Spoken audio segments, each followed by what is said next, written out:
So ನಾವು ಇದನ್ನ ನಮ್ಮ ಸರ್ಕಾರದ ಒಂದು ಬದ್ಧತೆ ಈ ಕಾರ್ಯಕ್ರಮಕ್ಕೆ ಉದ್ಯೋಗ ಸೃಷ್ಟಿ ಮಾಡಲಿಕ್ಕೆ, ಆ ತಾಯಿಗೆ ಪ್ರಾರ್ಥನೆ ಮಾಡಲಿಕ್ಕೆ, ನಮ್ಮ ಸಂಸ್ಕೃತಿನ ಉಳಿಸಲಿಕ್ಕೆ, ನಮ್ಮ ಪರಂಪರೆ, ಆಮೇಲೆ ಪ್ರವಾಸಿಗರಿಗೆ ಒಂದು ಆಕರ್ಷಣೆಯಾದಂತಹ ಒಂದು ಕಾರ್ಯಕ್ರಮವನ್ನು ರೂಪಿಸಲಿಕ್ಕೆ ಈ ಕಾರ್ಯಕ್ರಮವನ್ನು ನಾವು ಹಮ್ಮಿಕೊಂಡಿದ್ದೇವೆ.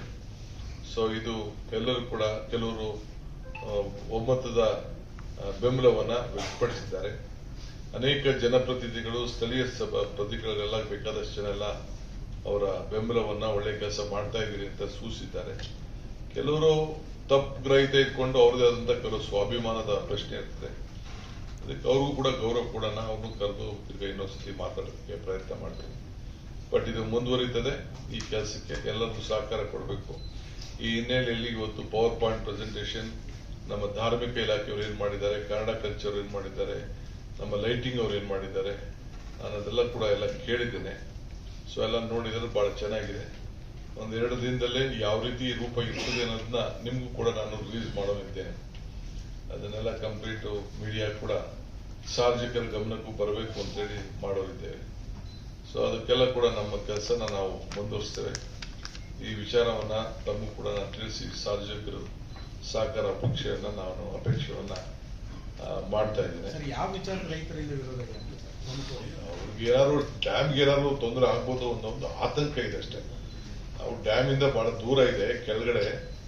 ಆ ಡ್ಯಾಮ್ ಏನ್ ಹಿಂದೆ ಇದೆ ಅದಕ್ಕೆ ಇಲ್ಲೇನು ನಾವು ದೊಡ್ಡದಾಗಿ ಏನು ಇದು ಮಾಡೋದಿಲ್ಲ, ಇಲ್ಲ ಬೆಂಕಿ ಇಲ್ಲ, ಇಲ್ಲ ಏನಿಲ್ಲ ಅಂತದೇನು ಇಲ್ಲೇನು ಇಲ್ಲ. ಅಲ್ಲಿ ಕೆಳಗಡೆ ಬೆಂಗಳೂರಿಗೆ ನೀರು ವೇಸ್ಟ್ ವೇರ್ ನೀರು ಇದೆ. ಆ ಜಾಗದಲ್ಲಿ ಬ್ಯೂಟಿಫಿಕೇಶನ್ ಮಾಡಿ ಅದನ್ನ ಮಾಡ್ತಾ ಇದ್ವಿ. ಪಾಪ ಅವ್ರಿಗೆ ಗೊತ್ತಿಲ್ಲ ಅಷ್ಟೇ, ಅವ್ರದ್ದೇನು ತಪ್ಪಿಲ್ಲ. ಏನೋ ಅವರು ಏನೋ ಡ್ಯಾಮ್ಗೇನೋ ಹೆಚ್ಚು ಕಮ್ಮಿ ಆಗ್ಬೋದು ಅಂತ ಭಾವನೆ. ನಾವೇನು ಡ್ಯಾಮ್ಗಳ ನಮ್ಗೆ ಆದಂತ ಜವಾಬ್ದಾರಿ ಇದೆ ಇದಕ್ಕೆ.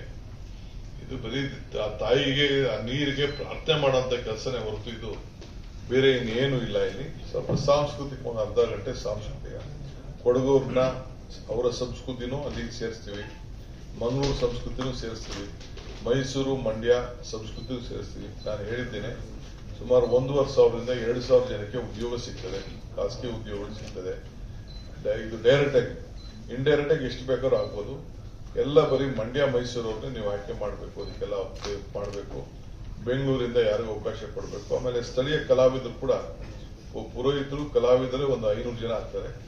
ಅದನ್ನು ಕೂಡ ನೀವು ಲೋಕಲ್ ಅವ್ರಿಗೆ ಟ್ರೈನಿಂಗ್ ಕೊಡಬೇಕು ಅಂತ ಹೇಳ್ತೀನಿ. ಚುಂಚನಗಿರಿ ಮಠದಲ್ಲಿ, JSS ಮಠದಲ್ಲಿ ಅಲ್ಲೆಲ್ಲ ತಗೊಂಡು ಪುರೋಹಿತಿಕೆ ಮಾಡೋರ್ನ ಅವನ್ನೆಲ್ಲ ಕೂಡ 108 ಜನ ಪೂಜೆ ಮಾಡೋಂಥವ್ರು ಇರ್ತಾರೆ.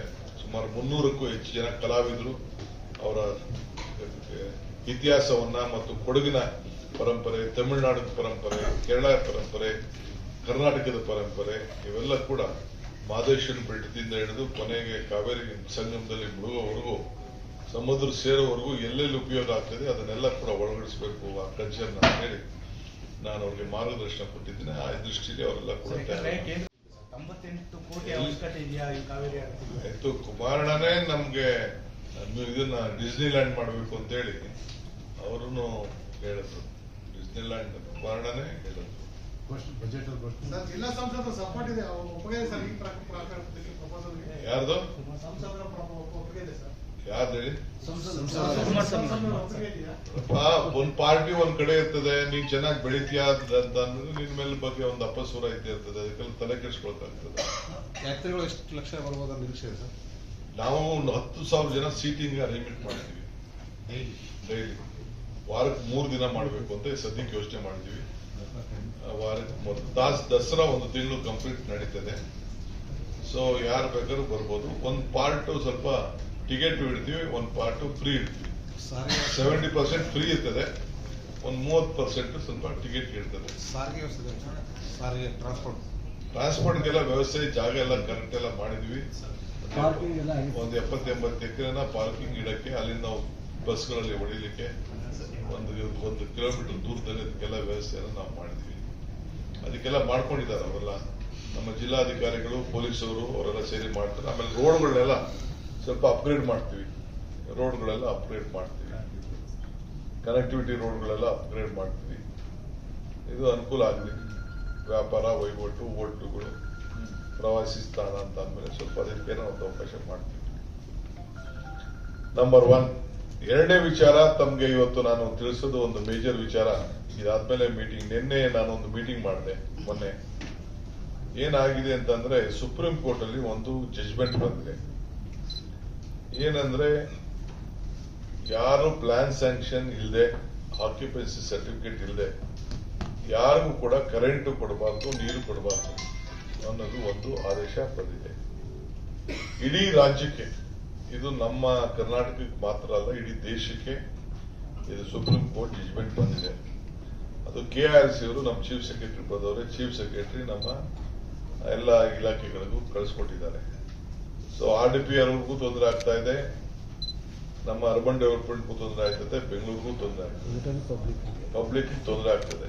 ಇಲ್ಲಿವರೆಗೂ 2.5 ಲಕ್ಷ ಜನ ವಿದ್ಯುತ್ ಶಕ್ತಿ ಕರೆಂಟ್ ಇದಕ್ಕೋಸ್ಕರ ಅವರು ಪೆಂಡಿಂಗ್ ಆಗಿದ್ದಾರೆ. ಪ್ಲಾನ್ ಸ್ಯಾಂಕ್ಷನ್ ಮಾಡದೆ ಬಿಲ್ಡಿಂಗ್ ಅಲ್ಲಿ ಕಟ್ಕೊಬಿಟ್ಟಿದ್ದಾರೆ, ಹಳ್ಳಿಗಳಲ್ಲೂ ಕಟ್ಕೊಬಿಟ್ಟಿದ್ದಾರೆ. ಇದೇನ್ ಮಾಡಬೇಕು ಅಂತೇಳಿ.